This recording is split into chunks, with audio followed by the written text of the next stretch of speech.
Hello, all you lovely freedom people out there, and welcome to today's Fireside Freedom Chat on the Freedom People Podcast, where we get into the nitty-gritties of all your freedoms and my freedoms, all the freedoms that we can think of anyway, as we collectively take this journey to ultimate freedom together.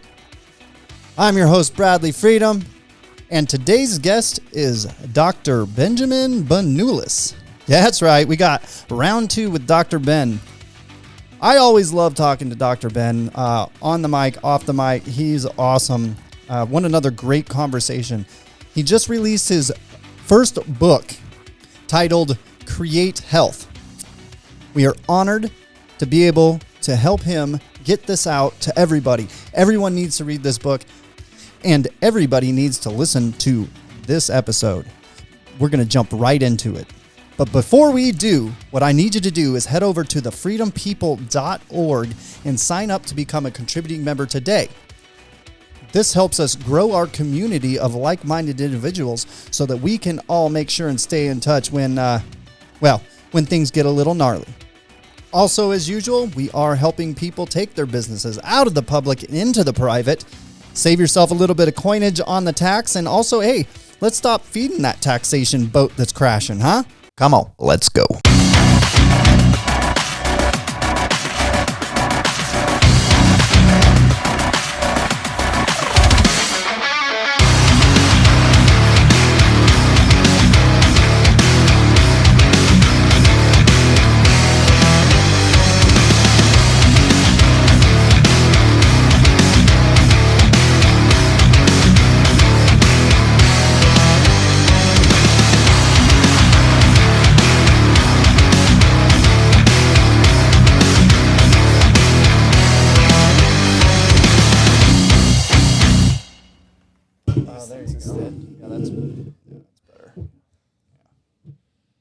All right, so new book's out. Yeah. Officially a week ago today. So, yeah. How's it going? Dude, it's like one of those things, trust the process. And the publisher was like, do this, this, and this, and you'll be an Amazon bestseller. And, dude, he was right. Like, within 2 days, I was #1 health and wellness on Amazon. So, holy moly. Dude, congratulations. Thanks, man. Yeah, it's surreal. That's huge. Yeah. That's huge. And this is the second book. Right? Or first book. This is my first book I ever wrote. Yeah. Really? Yeah. I thought you had another book out. No. Oh man, for some reason I thought this was your second book. Okay. I've created like little PDF guides on the internet and stuff like that, but never like an actual paperback book, So what inspired the book? Well, it was, a lot of it was my journey and my story and telling it, and getting sick of repeating myself, and just really, I had my own health challenges about 12 years ago, and I really wanted to like condense down a book that I just like, okay, if I went back in time to old Ben, before he was Dr. Ben, and just said, hey, just read this and do what's in it, you'd be all right. That was kind of the genesis of the book. So it's really geared towards people who have an autoimmune disease and have been, following doctor's orders, doing what they say, taking their meds, and being like, okay, well, when the hell do I get better? When's this work? Yeah. Never. Yeah. Sorry. Yeah. Oh, you'll be on that medication the rest of your life. But at is some point working. did I get better? Like, what? And so, a lot of these people who are, I talk to people who are 5, 10, 25 years into it. Like, I'm, kind of, finally starting to realize that, what they've been told by their doctor just isn't cutting the mustard, and they're looking for something else. This book is geared towards them. Yeah. Beautiful. Beautiful. That it's kind of a trap, isn't it? That whole medical profession, it seems like you were just saying, right? Like, hey, I'm sure everybody at some point was healthy before they walked into a doctor. Yeah. Ironically enough, right? Right. And then they get hooked on they get hooked on the idea, I guess, from the doctor's words that say, your diagnosis is a death sentence, right? Or whatever they say, right? Yeah. So then you're just kind of, now you're there. You're in the system. Yeah. And do you just forget that maybe you came there to maybe be better? I don't, it's kind of an odd. Do you get what I'm saying? And obviously, you don't know. It's just hypothesizing here. But like, kind of what is the... Yeah, I mean, there's a lot of things going on, and we can unpack it. But like, a lot of it just comes from the perspective that they're looking at of like, they're just trying to treat your disease. Like they're not trying to get you healthy. That's almost like absurd talk to them, right? It's like, no one ever goes to the doctor, hey, how can I be healthier? Right? It's almost like, why would you ask that question? Yeah. It's so it's like, hey, I have problem X, Y, and Z. Solve it for me, you know? And so it's like they're good at like stopping things from happening in your body. Like that's what they're good at. They're suppressing symptoms. Like, oh, you don't want to get pregnant? Just take this pill, right? you don't want to get your wife pregnant? Well, snip this off.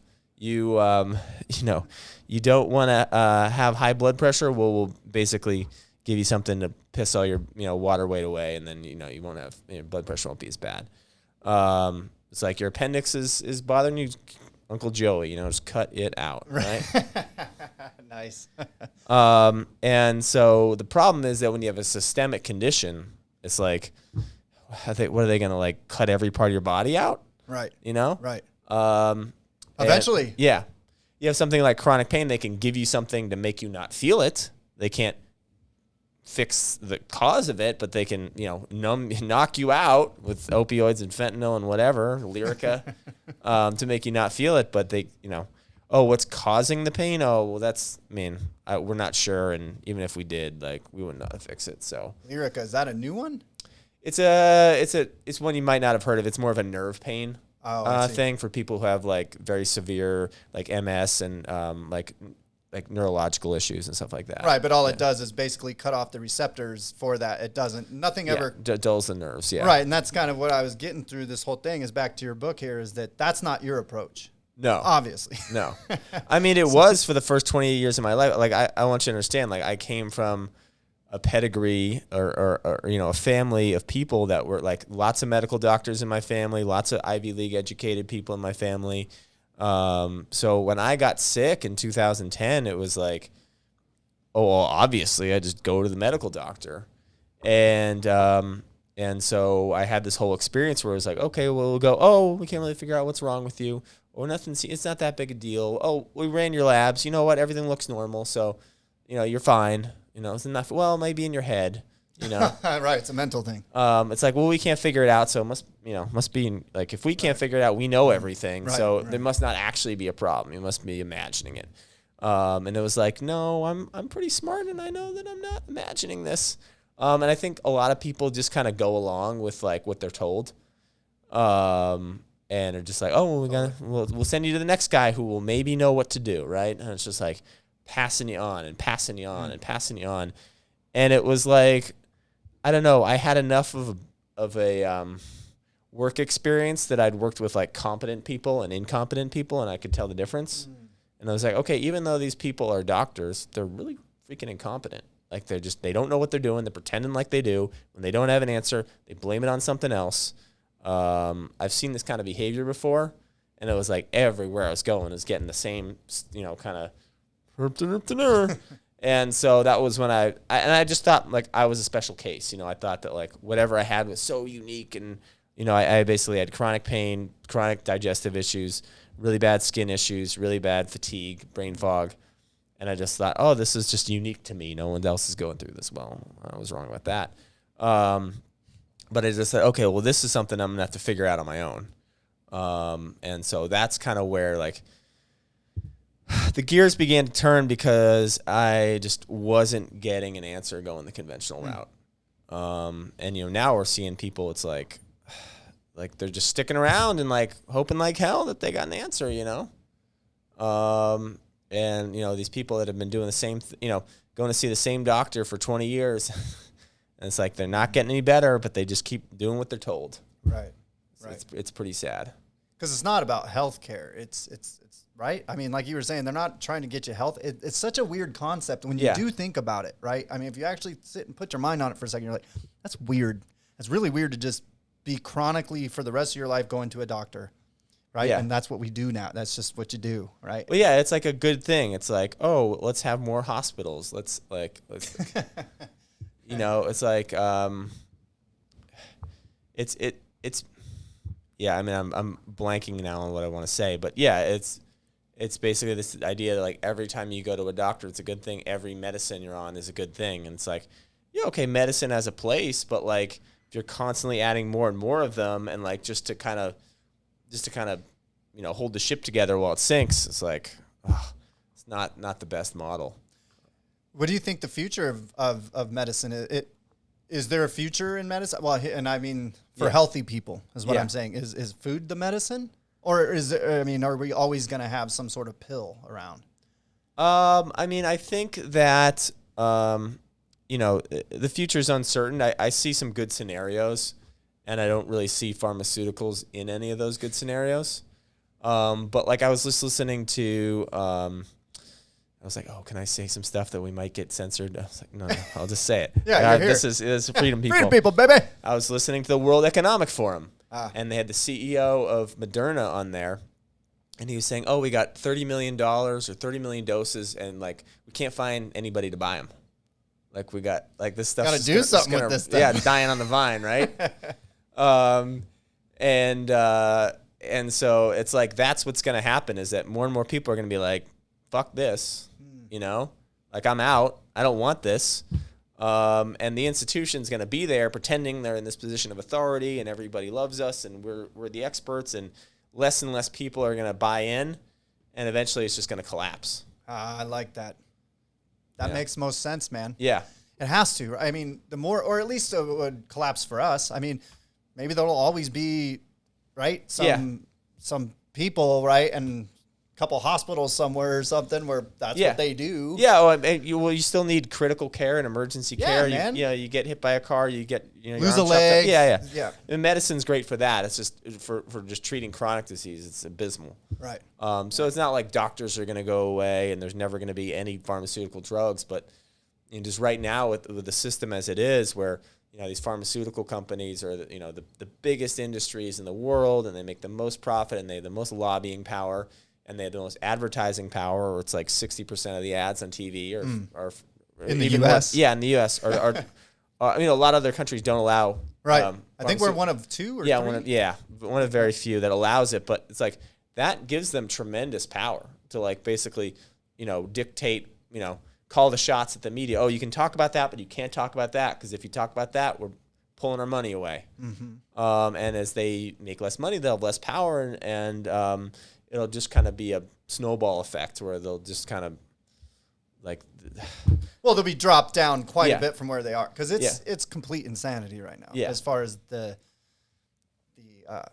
massive amount or how big they are. Like I don't even know the sheer volume. It's $1 trillion industry, dude. Yeah. Sick care. Yeah. And it is sick care. Yeah. And it's pretty. I mean, you got a lot of well-intentioned people. Absolutely. So it's not like, I don't like to think of it like, there's these people like sitting in up in a massive skyscraper like this, twisting their mustache, right. Figuring out how they're going to hatch an evil plan. They just want to make money, right? And they're just like, if it's a drug we have to give to everybody, well, that sounds like a great marketing plan, right? Of course. And if you're on the good side of things, you're not going to question things. That's just really the way it is. And I say good, but I mean, hey, you're a doctor. Yeah. I mean, if you're a doctor, those are terms of nobility these days. That's what you have now. You've been anointed these things. Oh, you're a doctor. Well, doctor or lawyer. Everybody knows that. For how long has that been in our psyche as people? I don't ever remember a time that it wasn't a doctor or a lawyer. That's what you're going to school to be if you want to be a success in this world. Yeah. Right? So you don't really, and to your point, they're not taught. They're rewarded for being regurgitators, not thinking for themselves. And that's where we get into this really hairy, weird spot where overinflated egos of how awesome they are, because everybody in the world is telling them they're so awesome, right? And they're like, well, I must be awesome, even though I know I didn't really do much, and I mean, they did a lot, but what they did was they basically were able to learn a bunch of raw data and information, and basically repeat what they were told and repeat a large amount of information they were told. That's a skill set that not a lot of people have. I couldn't do that. Yeah. In chiropractic school, it was mostly like medical school, and it was a lot of I struggled, man. Like I had to work very hard to get B's. Right. It was right. But then there are people who are just naturally good at just Right. reading information and regurgitating it, and it was like I wasn't passionate about that because I knew what I wanted to do when I got out of there already, right? But it does breed this sort of person who's really good at memorizing and repeating, and looking the part, looking smart, talking as if they know what they're talking about, just talking about science and data as if it's the gospel. And so Hello, Fauci. Yeah, exactly. And so it's almost like they bred this robot army of these drones who are just like, shoot up the juice. Science juice. Yeah. And so, and, it's all like, it's just this weird, perfect storm of a lot of bad shit. It is. Yeah. It's crazy. And, yeah, and so this system, it's just like, I kind of always, when I got into this, I was like, oh, medical system's going to collapse. It's going to get too expensive. It's going to just get too bad of results, and people are just going to be like, I can't afford insurance for what? What does it do for me? Like I have this conversation with people all the time. I have to spend all this money on health insurance that I don't use, and like what's, just so people with diabetes can get their toes chopped off, right? Dude, and it's that way. Look, it's in our employment, right? Like for my whole life, I've always been a naturopath kind of guy, right? But every perk in a job that you go to get, what do they say? Oh, full medical and dental, right? Yeah. Full medical. But I've been for years like, well, I don't use your medical, but it doesn't matter. They don't care. Yeah. It's not about that. It's about them just having it in the system. It's in their place. So Yeah. they never have to run at, right? It's there. It's so nicely fit for the whole industry but of course, by design, right? Yeah. It's the way money plays into it is very bizarre, right? Because it's like, oh, you have this health insurance, and you have diabetes. Oh, well, we'll pay for your toes to get chopped off. Right. No problem. Oh, you want to learn how to eat fruits and vegetables and do stuff like this and eat better? Well, that's not something we're going to pay for. So you're on your own for that. Yeah. Sorry, we can't do that. Yeah. Right? So it's like they can do the drug and the surgery, but when even those things aren't the best option, they don't want to pay for it. So it's like people are stuck in this sort of like, well, I have the insurance. This is what the insurance pays for. That other thing, and it's like, oh, maybe it would work better, but like, it's what my insurance pays. So I'm going to just keep staying at this low level of health because that's what, that's the cards I have, Mm-hmm. And that's interesting. So you're in a very interesting position, right? With your profession now. And like you said, you have patients, and me being one of them, right? That's like, I don't use insurance, right? And I bet you're going to see more and more of this, right? And like you're saying a minute ago about how eventually the system's going to just lose money because people are going to stop paying into it. Yeah. Because more and more people are going to wake up to the fact that it's not doing anything for them. And I don't know how much people pay for a month for insurance, but I know it's not cheap, right? And it's going up and up and up, but for less and less and less. Yeah. It can be $1,000 to $2,000 a month a person, So, what I recommend is I'm not an insurance expert, right. But this is not financial legal. Like if you're in control, I have health assurance, okay, that I take the actions daily with my diet and my lifestyle to make sure that I stay healthy, okay? When, COVID bug came around, I was like, ain't scared. Like, I'm just keep doing what I'm doing. It's been working for 10 years. Right. And so it's like the only thing I'm worried about with my health is that if, I'm walking down the street and some drunk driver, decides to run up the curb and take me out. Sure. Then I want to have protection if that happens. So there's things like catastrophic insurance, but I may worry about getting cancer, getting sick and missing work, getting, diabetes no. Right. Because that's not normal. Yeah. But we've been bred over these generations now that, that's just normal. It's and common, chronic, but it's, yeah. Right. Chronic disease, all this stuff, we don't know how it's just gotten worse. Yeah. Right. Over the past 50 years. Yeah. It's all BS. It's a consequence of the system that we're living in and the food that we're eating and all these things. But, it's like, I hate to blame capitalism, but it's like every time a dollar exchanges hands, that's a good thing. So if they can get you sick on the front end with the food or the drugs, and then try to get you well on the back end again with the drugs.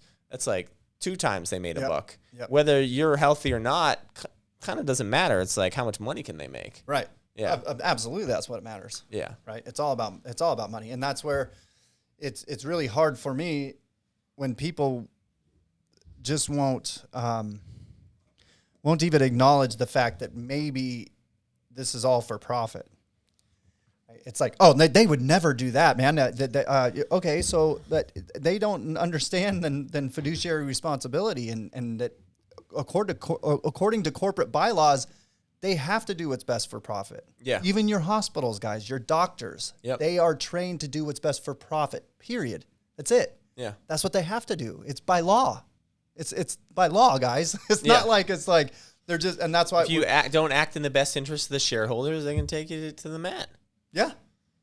Huh? Well, and that's what that. Yeah.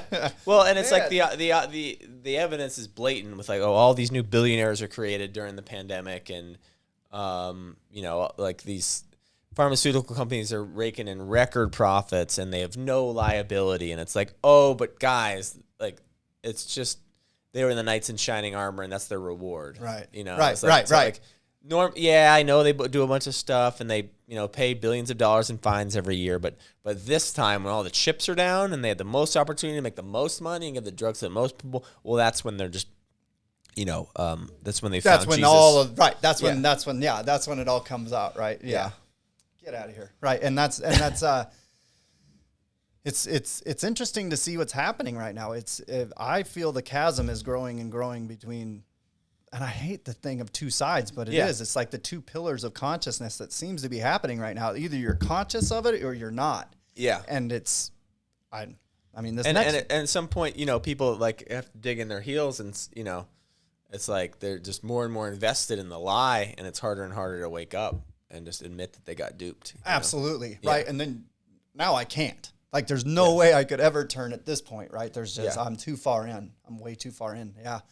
And I'm seeing that, and that's it's very interesting. That's why it's this next. I believe not just myself, but some people in our freedom people here. We believe we're in kind of the lull between two waves, or the kind of break in between two waves. Where, and I don't even want to say two, because this has been going on for generations. This fear mongering and these 9/11, all of these things to keep us in this fear state have been going on for a long time, right? So we just. And that's where I don't know this whole monkeypox thing, right? And it was like they went and bought all these vaccines, right? Was that what it was? They have all these vaccines, but they can't get rid of them or something, or they ordered a bunch of vaccines, like millions of. They heard about the cases. I haven't been following it too closely. Yeah, me neither, obviously. But yeah, at some point some government or someone like secured a bunch of supply of vaccines, and I don't know if it was actual monkeypox vaccines or. They've also said that there's like an 85% similarity between monkeypox and smallpox, and they got all this smallpox vaccines like kind of sitting on the shelf that, maybe inventory needs to move. Dying on the vine. Yeah. Get it out. But I was listening to an interview with Peter McCullough the other day, and he was saying that the monkeypox specific shot that they have has never been shown in a clinical setting to prevent the disease. All they can do is show an antibody. Like that, they give you the shot and then they draw your blood and say, "Oh, you have monkeypox antibodies," right? Which we know now is like not necessarily a meaningful outcome, right? Because people are getting like, they're showing all these antibodies to COVID, and it's like they're still getting it, or they're getting it worse because they're these other types of antibodies that end up making the disease worse rather than better. So it's kind of a like we're doing the same thing, but a lot less people are believing it now. It's just sort of. But here's the thing: does it matter anymore? So does it matter if they're effective or not? Because they don't care if they're effective. It's about profit. No, so I'm just saying profit. Right now, they don't. The clinical trials are all out the window. Yeah, that went out in 2020.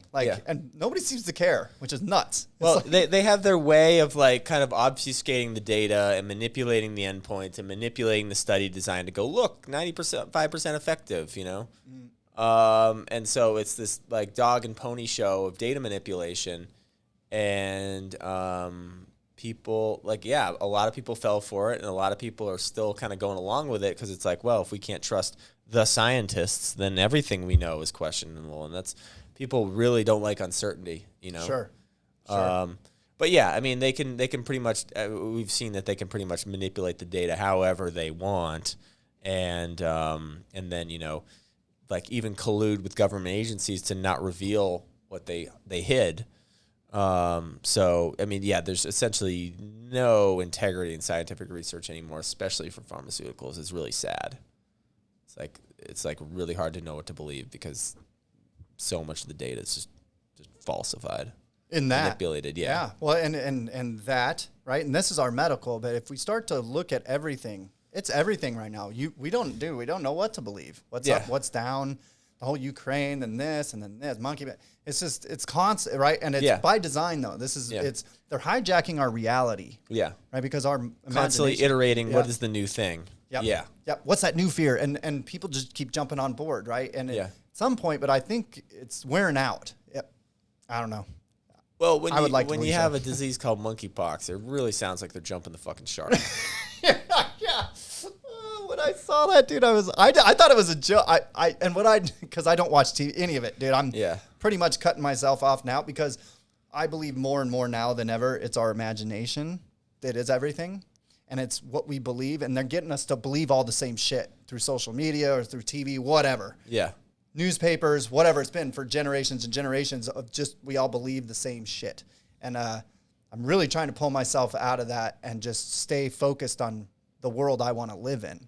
Right? Yeah. The type of world I want to live in, because that's the only out I see right now for myself and my family and our community is we got to stay focused on the beauty and the love. And we got to stay on focus on what things you're doing, people like yourself, right? Creating new book, right? I mean, we just keep going, right? And we just keep stepping.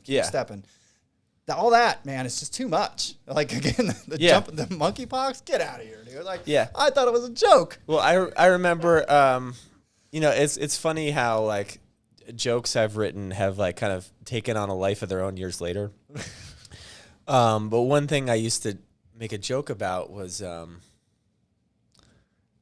I would joke with people like, hey, I'm going to put a fresh cloth on the table here and you go face down. I don't want you getting face AIDS, you know? And they'd be like, wait, what? The face AIDS? But, like, imagine if they're like, the new problem, face AIDS, right? Oh, and people would be like, oh, my God, I got to go wear a mask, face AIDS. They absolutely would. Yeah. Because it came out of the TV. Yeah. Right? Or the news or the trusted, whatever that is. And how are they still trusted is my question, right? It's like... Oh, and by the way, let's stop there. Hold on. Back up a little bit. Dr. Ben, I don't know if people know, but he's also a stand-up comedian. I don't know if anybody knew that, but he does do stand-up from time to time. So if you're ever in the area and you want to see Dr. Ben, also make funny videos on Facebook. He does. Typical doctor's office visits videos. They're pretty funny.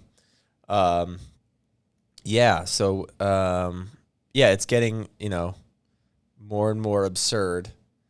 And...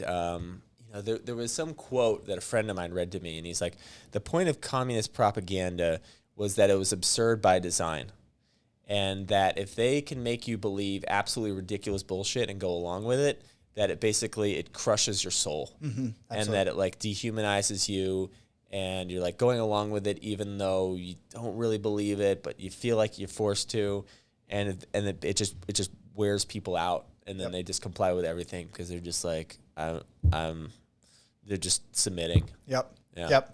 Absolutely. And that's right. Their morality of their soul has been smashed forever. Yeah. And I was talking to Emily about this the other day. It was like, dude, think about kids and stuff and how they've been able to gaslight. Children are much easier to gaslight, right? I mean, so think about that and think about our elders now that they killed a lot off in 2020. But those elders, like things that they knew to be true when they were in Hitler's Germany or whatever it may be, history, his story written is very interesting.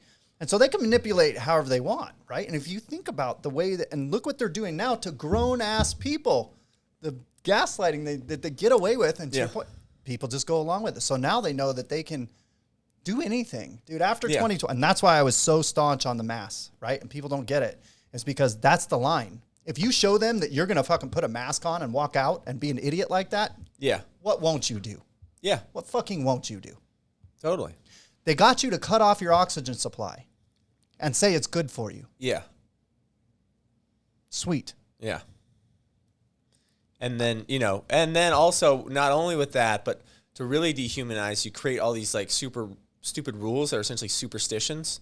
Like, oh, you go into the restaurant, you got to wear the mask, but sit down at the table, you take it off to eat. Right. And then you just put it back on when you get up. Yeah. The social distancing thing, right? And then you saw, all the ridiculous shit you saw people doing, and these are real people. Yeah. Right? That they're just freaked. They're that scared. Yeah. Like really that scared. And where does that come from? Generations. It has to be generations of us just, I don't know, man. It's scary. We're in a lot of trouble in that sense. But that's what I'm saying. If you look over there. Yeah. But then you look at the beautiful things. I mean, we look at just, we've got a lot of people that have woken up in the past 2 years. A lot. I mean, like, I was somewhat aware of what was going on. I mean, I knew this whole COVID thing was a ruse, and I had, heard things about the Federal Reserve and all that stuff. I have much more sense of like what the control system is. But yeah, I mean, I don't know how many people have thanked me for speaking up. And a lot of people that, went along with things in the beginning, even though they kind of knew that, like, they were like, well, I'm just going to do it. I don't, I want to keep my job. I want to do, I want to rock the boat. I want to be able to go into a venue or whatever it was that they wanted, whatever rights that they have. That I want to travel. They tried to turn into privileges that I want to keep my privileges that are really rights, should be rights. Yeah. Though, a lot of those people, like, because I was outspoken, and even though they like butted heads with me maybe, 2 years ago, a year and a half ago, are like, hey, well, I'm glad you said something, because man, I I feel so stupid for going along with it. It's like, I understand, like, I'm glad that I had the knowledge and the experience that I did going into this, that, to smell a rat from day zero, but a lot of people didn't. And, you just see it more and more. I mean, you can remember it's May now. It's almost June. Like this time 2 years ago, you walk everywhere you went, people had a freaking science cloth on their face.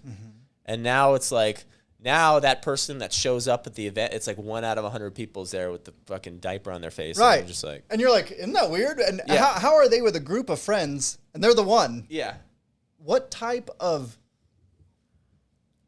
what is it, cognitive dissonance do you have? What type of separation do you have to have? Well, you're bought in. You're pot committed. You're pot odds, right? You're in. Yeah. You're in. You're all in. I'm all in. Yeah. Like I've committed too much of my ego and my intellect and my right. And I'm sure there's arguments in the family, right? And you probably got an argument with your brother was like, that's stupid, and your sister's like, no, it's not. And so now for the rest of their life, they're gonna wear it every day just to prove their family member wrong. But I mean, it's like nice how the table was turned, because 2 years ago, it was the exact opposite. I was the 1 out of 100 who was like, I don't give a fuck. I'm here. What's up, motherfucker? Breathe on me. Yeah. I remember I was out in Sedona a few weeks ago, and we were just out on a hike at Cathedral Rock, and there was this like 10-year-old kid who was with his family. He's the only one with a mask on, and one of my friends, as he walks by, she yells, "Fresh air gonna get you. Fresh air gonna get you." That's where we're at. Yeah. But I mean, hey, this is way better, right? Like, way better. It's like there's like, and it's gonna vary. I'm sure if you go to New York City, it's totally different, right? California, LA is different. But like there's people are waking up and there's a transition happening, but it's like they still created it where it's like, oh, you're gonna speak out, you're gonna speak up, you're gonna, we're still going to chop your head off, trying to make you look like an idiot, censor you, whatever, right? So most people are still like, I want to keep my job and my friends and my social circle and, just live my life and not get my ass kicked. So, like, I'm going to just do what I can get away with. And right now they can get away without wearing a mask, right? Like, they announced it on the plane. Everyone's like, yeah, take it off. I saw that. So it's like most people are still, like, they're not you and I who are like, we're just like, never fucking comply ever, right? Never, yeah. But it's like we've had to kind of pave the way for these other people that don't want to but are scared to speak out. Right. And so, like, it's heartening to know that, like, yeah, there's a lot of people who are just going along with it because they were scared to not comply. And we've grown this momentum over time. And so from the outside, it's like, well, every time you turn on the media, it's like fear, mask, jab, right? And you're like, wow, shit hasn't changed. Like, people are still buying it. But then it's like the Moderna CEO comes on the TV and it's like, yeah, we got 30 million doses. We kind of can't find a home for. Like, what are we going to do? strategize. Ballpark some ideas. How can we use these Monkeypox. guys? Yeah. I mean, you won't be able to use those shots for monkey, but it's like they got to me, would they even? I don't know. Does it matter anymore? That's what I was asking before. They're like, oh well, we can't. But dude, do they even care? To me, they're all the same vaccines now. And I know I'm being a little ridiculous, but to me, that's how ridiculous it is. Is like the Dr. Peter McCullough you were saying was like, oh well, that doesn't even. But do they even care anymore if it's effective, or even the same vaccine for the same thing? Does it even matter anymore? I don't know, man. No, all heavy metals and BS, right? They repurpose drugs all the time. I mean, what remdesivir was an Ebola drug, right? Right. And now it's for rheumatoid arthritis, right? Isn't that what they're saying? It's right. That's what they gave my mom in the hospital. That remdesivir, and tried to put on the vent, right, for that $80,000 ticket. Yeah, I mean remdesivir. It's like the industry standard, or what's the standard of care for COVID, whatever. But that's not what it was for. That's right. It was originally a failed Ebola drug, just like AZT was a failed cancer drug. And it's like, well, we put a lot of money into developing this, and a lot of smart people like, let's just throw it at something else and then pretend it works. It's money. Again, if you go back to how that works, it's an investment. I was an investor. I invested in that. And you know what? Our stockholders lost a shit ton of money on that. We got to get that back. Yeah. That's what it is. That's all it is. It's not about health. And how do we get that? Hopefully it's all over your book there. It's not in the health system. They're going to screw you every time. Yeah. Or the pharmaceutical. Let me put it in that pharmaceutical health. Yeah. Whatever that means. And I really try to explain this in the book, because I think most people are just looking at things from this disease paradigm of like, how do I treat my disease, right? How do I fix my problem? And that's the think, and just thinking that, oh, my body's falling apart and I need some doctor, some savior, some drug to come along and be a genie in the bottle. I rub the lamp, poof, you're better, right? And it's amazing how many people come to me and then they like, well, this is what you got to do. And they're like, oh, I have to change how I behave in the world. And that's a lot. I mean, I know I'm suffering and I have all these problems, but I just thought you were going to have like something in a powder. A pill? Yeah. You got a pill or pill? You got another? Oh, it's not a pill. So I really go into the paradigm. I really explain a lot in depth of like kind of like our current paradigm and why it's flawed, and the new paradigm that I offer, which is like, the medical model, the sort of quid pro quo, this drug for this disease, versus like a health model of like, okay, what are the action steps and like things, behaviors that I can do to create more health for myself versus constantly trying to fight the disease, right? Because we've seen what, it's like, the statement, what you resist persists. Mm. And if you look at America and the government and things we've done, we've like declared these wars on certain things. Like, oh, we have a war on cancer, right? It's like, well, now that was in the 70s. Now cancer is number 2 leading cause of death. It's actually number 1 in 20 of 50 states. So it's quickly become like the cancer's winning the fucking war. Absolutely. Right? We declare a war on drugs. Well, shit. Look how good that's doing. Yeah. Huh? Pharmaceutical, overdose deaths are the highest ever, right? It's like, and the war on terror, well, God, we got a hell of a lot of that. Yeah. So it's like every time we try to fight a thing, we just create more of it because we're focused on it, right? And it's like, and you literally say things like, well, what if we just worked on getting people more healthy, and people like get pissed off? Mm-hmm. It's like, it triggers them. Like, we would have to have people eat healthier. Oh, you can't be telling them that. They don't want to change. It's their choice. Okay. Yeah. But okay. Yeah, but it's not their choice to shoot something in their arm or wear a science cloth. Right, and be advertised to nonstop. Yeah. That's another thing. How do people not see that it's constantly sponsored by Pfizer? It's so ubiquitous, man. It's like it's just so ubiquitous. It's like subconscious now. Like people aren't like, you don't ever really pay it. I mean, like people get hit with all these ads, and it's like they're so saturated with it that it doesn't go into their conscious mind anymore. at all. It's just subconscious. Yeah. Like, if you ever had that experience, like, because I don't watch regular television, I watch, Better Call Saul on Netflix or whatever, but like I don't watch like regular TV and see ads. But it's like you go in somewhere like a Jiffy Lube to get your oil changed, and they're just playing the TV in the waiting room, and you're like, oh, the fucking news, and you're like, it's like, get me out of here. How do people just tolerate this? Totally, dude. Yeah, you're in a restaurant, right? You go sit down on the TV, and you're just like, what the fuck, dude? It's scary. Yeah. And it's not, but it's the constant bombardment of their narrative. Yeah. It's them telling you what your reality is. Yeah. I mean, it reminds me of like 1984, the movie, when there's just the screens everywhere and there's propaganda. Yeah. And it's like, it's interesting because it's like, I read a lot of dystopian science fiction as a teenager. Maybe that's one of the things that prepared me. I listened to a lot of dystopian science, read a lot of dystopian science fiction, and I listened to a lot of fucking Rage Against the Machine. There you go. So, what happened to them, by the way? I'll digress on that. Yeah. But yeah. So it was like, but you read these stories like Brave New World, where it's just like it is this weird way where everything's programmed and predestined, and like there's just like tight societal controls. The Giver, 1984. It's like they just this like totalitarian government's just got like a stranglehold on everybody. And, it always made me think like, well, how did they get there? Like, we're seeing the end result. They don't tell the story of how they flip a switch, because it's really feeling like it's like a slow slide, and I think it's like that slide into that is accelerating. Thank God. Because if it had just continued at this like poison drip level, I mean, it would have taken generations, and we never would have noticed. Yeah. So why do you think that, dude? That's amazing you say that, because that's my theory too. Is that they had to hit the gas sooner than they wanted to. They turned up the heat on the boiling pot. Yeah. Faster than they wanted to. Why? Yeah. Why they didn't have to? Like that didn't have to, did it? I don't know. I mean, I don't, and I don't know if it's like if it was really an intentional thing, or it was really just like a lot of people, trying to do certain things that weren't in everybody's best interest, and there was this weird kind of like shitstorm coalescence of it all, where it all fed off each other and accelerated.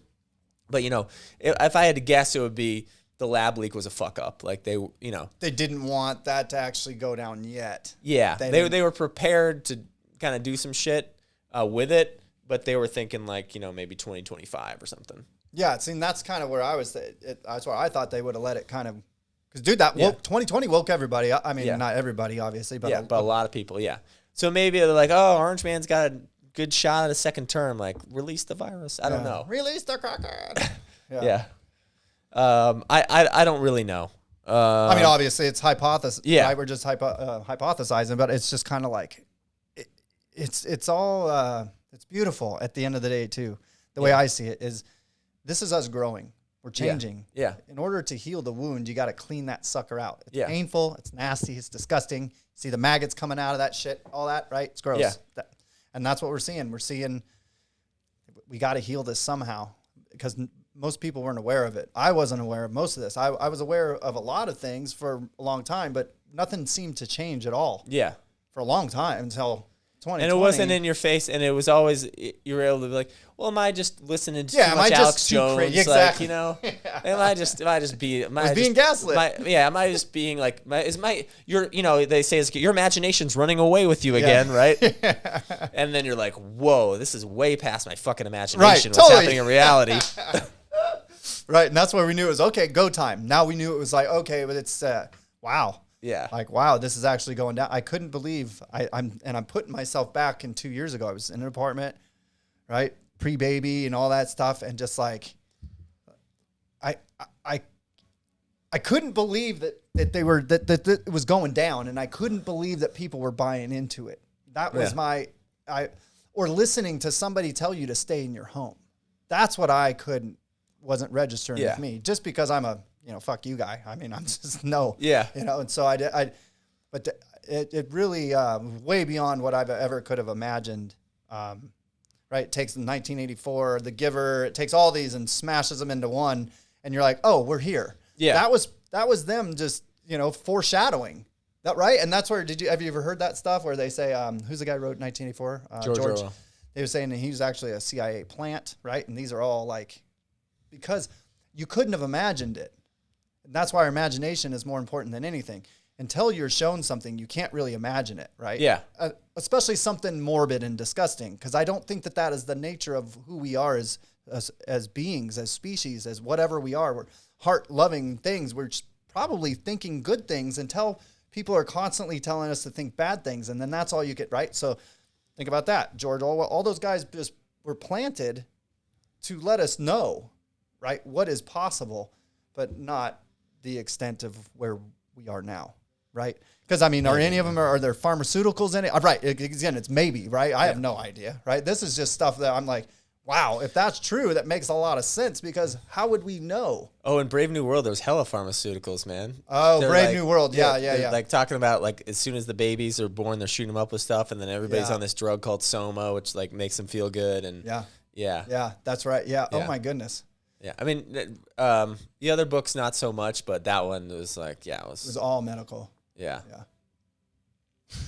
Yeah. And you're like, people are grown in a lab and all this stuff, and but it is interesting. It's like, where did they come up with that? 1984 was written in 1948, and it's like, man, but there's other books like Neuromancer by William Gibson was written in 1983 or 1984, and he at the time envisioned a lot of things that were like really radical, like this idea of like the Matrix and the internet is this kind of like 3D virtual reality thing. That was the first book that ever conceived that idea, and everyone's like, "Oh, that's fucking cool!" Like yeah, and it caught fire, and then eventually, 20 years later, it was right. A reality. That's an idea that somebody put out for it to blossom, for it to fruit, right? For it to grow and produce fruit.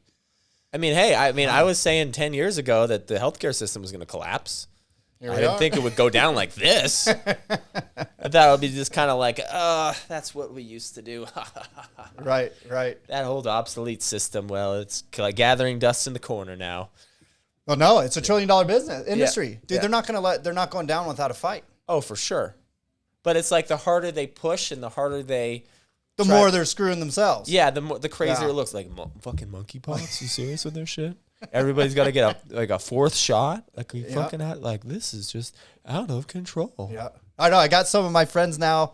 Again, they're starting to wake up out of it. They got the jabs, right? Of course, and now they're like another one, and right, and now they're just like they're disenchanted at this point, right? Yeah. And so, like you're saying, the more and more that they put, and that's what they've been doing. They're screwing that, but the censorship too. Yeah. Yep. That was another. It's like as soon as you tell them, oh, you can't listen to this, you can't read this book, you can't. This person not allowed to talk. It's like, well, why? What? I want to hear what they have to say. Yeah, exactly. And you're like, and you can be like, wow, this person's a raving fucking idiot, but like, this is I'm getting to hear information I'm not supposed to hear. I want to hear it. Exactly. Even if it's complete, right? Nonsense, right? Yeah. But they don't censor nonsense, right? They don't censor doesn't, because why waste the time? Yeah. Right. So that's why there's lots of people out there on social network, on social media, at Instagram, Facebook, saying some really weird, dumb shit. Yeah. And they're not censored. They don't put those fact checkers on there. Yeah. Why? Because it doesn't fucking matter. Yeah. It's so stupid. It's so dumb that everybody knows it doesn't matter. And that's because that's not what their agenda is. Their agenda is to tell us what health is. Their agenda is to tell us what reality is. Agenda is to tell us what is good for us and what they can put in our body. Yeah. That's their agenda. It's not information and, keeping you safe. Fuck you, dude. Who do you think you are to keep me safe? It's keeping their evil plans safe. Right. Yep. And the profits. But and is it all one? You know what I mean? Is it all the same? I keep going back. You look back to the bankers, right? They're the ones who really started the pharmaceutical industries, right? I mean, was it the Rockefellers, right? Yeah, was it Rockefellers? And but we'll just stick with them. But they're the ones who actually started modern day medicine, right? So if we go that, I mean, I'm sure we could get some Alex Jones gnarly stuff into it and go down this whole path, right? And end up at the frogs. They're turning the frogs gay, right? Yeah. So we could be there, but I don't know, man. It's just it's interesting to be able to see what's happened over the past 2 years and be sitting here where we are and having this conversation, to be able to try and hypothesize what it is and what is the, right? Because what the WHO, didn't they just meet again in Davos? Was that? I think that was the WEF. WEF, that's right. The World Economic Forum, yeah. And it's funny because in the video, like I saw this clip and they had like in the corner it said World Government. It's like, oh, they're not even hiding it anymore. They're not. Yeah, they don't care. Yeah. I don't think they need to. And that's, again, back to my point, was once they knew, to me, 2020 was a test for them. Yeah. They just, let's see what they'll do.